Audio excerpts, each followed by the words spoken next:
ده شكل المجموعة التانية بعد نهاية ماتشات امبارح، وده شكل المجموعة التانية اللي أنا توقعته في حلقة التوقعات. نقفل بقى البطولة على هنا علشان أنا أقسم بالله ما هستحمل شلل الماتشين الجايين.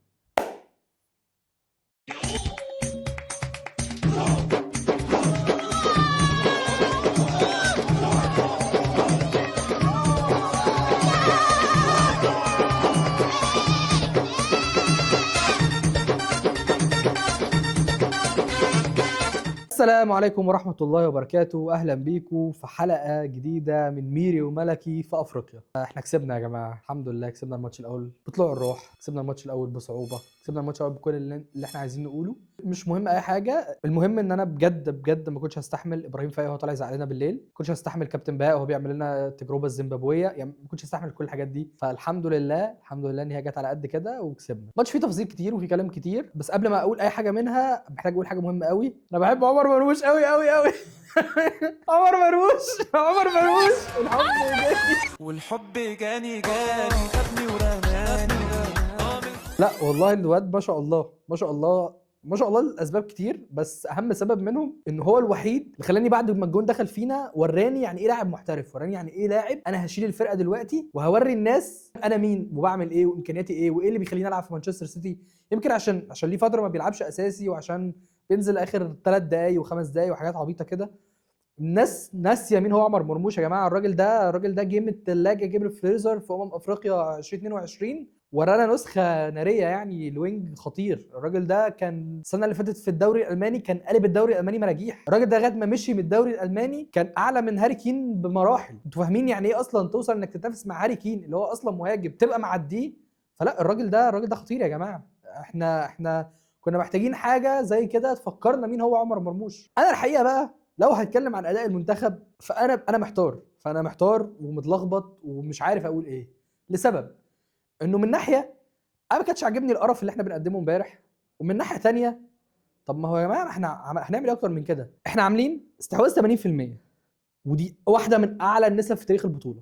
عاملين 34 تسديده، وده اعلى نسبه في تاريخ البطوله. عاملين 603 تمريره، ودي تاني اعلى نسبه في تاريخ البطوله. فاحنا امبارح رقميا كنا مكتسحين الملعب بالطول والعرض، لكن لما تيجي تبص من ناحيه الاداء احنا مضيعين فرص كتير جدا، في تمريرات كتير مس باص بشعه، مس باص تضايق، اللي هو يا جماعه مش المفروض نعمل ده.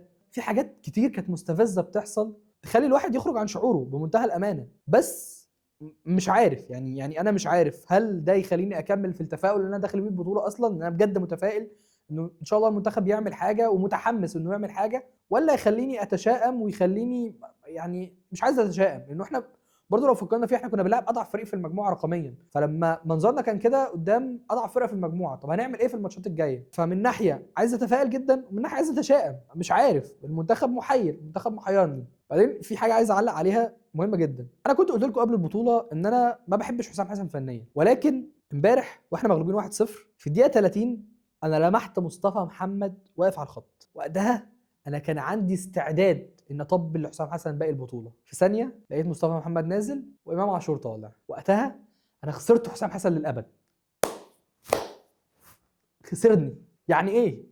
يعني انت اصلا بادئ بتشكيله غلط فيها 2 ديفندرات اللي الناس بطلت تلعب بديفندر اساسا بقى يا صباح الفل. الناس بطلت هم في ديفندرين اللي في العالم لسه بيلعبوا، والباقي سكين عليها الشغلانه دي. فانت مصمم تلعب بديفندرين في ماتش بتلعب فيه زيمبابوي، وديفندر منهم مش شايف قدامه اللي هو حمدي فتحي اساسا. فاللاعب اللي بيعمل حلول، واللاعب اللي بيتحرك، واللاعب اللي عنده دماغ في الملعب، اللي هو بيشتغل كتير واللي هو بيعمل شغل بالكوره وبيطلع وبيودي وبيروح وبيجي، هو امام عاشور. فتخرجه وتيجي بعد الماتش تعلق تقول انه انا ما خرجتوش علشان خاطر ان هو اداؤه كان وحش ولا حاجه، انا خرجته بس علشان ما يتضغطش. يا سيدي ما يتضغط، ما لو هو مش جاهز ما نزلته ليه من الاول؟ انت محتاجه باقي البطوله. ما ينفعش يبقى اول تفكير انك تطلع الراجل اللي بيحرك اللعب. يا جماعه انا امبارح وصلت لمرحله هي غريبه بالنسبه لي. يعني انا ما كنتش اتخيل في حياتي ان انا اقول انه رامي ربيعه لازم يلعب. كنتش متخيل ان انا هوصل للمرحله دي اصلا. لا ربيعه كان لازم يبقى موجود. ثنائيه حسام عبد المجيد وياسر ابراهيم هو ما لعبوش مع بعض قبل كده، والاثنين مش بيكملوا بعض باي طريقه باي شكل. فيا اما تلعب بربيعه وياسر اللي هم اصلا واخدين على بعض، بالمناسبه كانوا وحشين مع بعض في الاهلي برضو، بس على الاقل واخدين على بعض، يعني هيعرفوا يهندلوا الدنيا مع بعض، يا اما تلعب بربيعه وحسام ونشوف الدنيا هتطلع عامله ازاي. لكن عدم وجود ربيعه بصراحه انا مش فاهم، خصوصا ان هو كان بيلعب معاك اساسي الفتره اللي فاتت كلها. انا مش متخيل انا بجد والله العظيم وصلت لمرحله ان انا عايز ربيعه يلعب اساسي. واقف مصدوم في مرايتي، حبايبي ليه قتلوني، في حكايتي بحاول اخبي دموعي. في حاجات كتير في الماتش ممكن اتكلم عليها بشكل سلبي، ولكن انا بجد لسه البطوله لسه طويله، مش عايز اتكلم عنها بشكل سلبي خالص. الناس لو تفتكر احنا اول ماتش لينا في افريقيا 22 اللي هي احسن افريقيا لعبناها من 10 سنين، احنا اول ماتش ما جيناش. ماتش نيجيريا ده كان ماتش صعب بطريقه بشعه، فانا مش عايز احكم من اول ماتش، لسه الناس هتنسجم. احنا الحمد لله نحمد ربنا انه الدنيا مشيت معانا امبارح وكسبنا فوز في الدقيقه 90 بيبرهن انه احنا عندنا حاجه مهمه جدا، ان احنا عندنا اتنين محترفين وربع، عشان الربع اتصاب.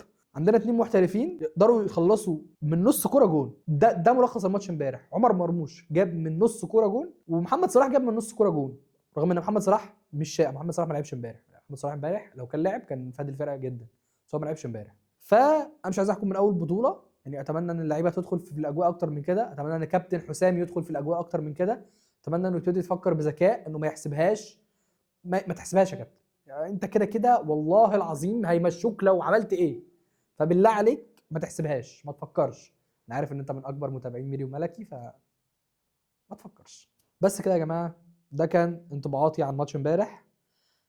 قولوا لي انطباعاتكم، قولوا لي ارائكم، قولوا لي شايفين ايه وشايفين هنعمل في البطوله ايه ان شاء الله. هستناكم تقولوا لي في الكومنتس. الف شكر ليكم ان انتوا وصلتوا لغايه اخر الحلقه، وباي باي.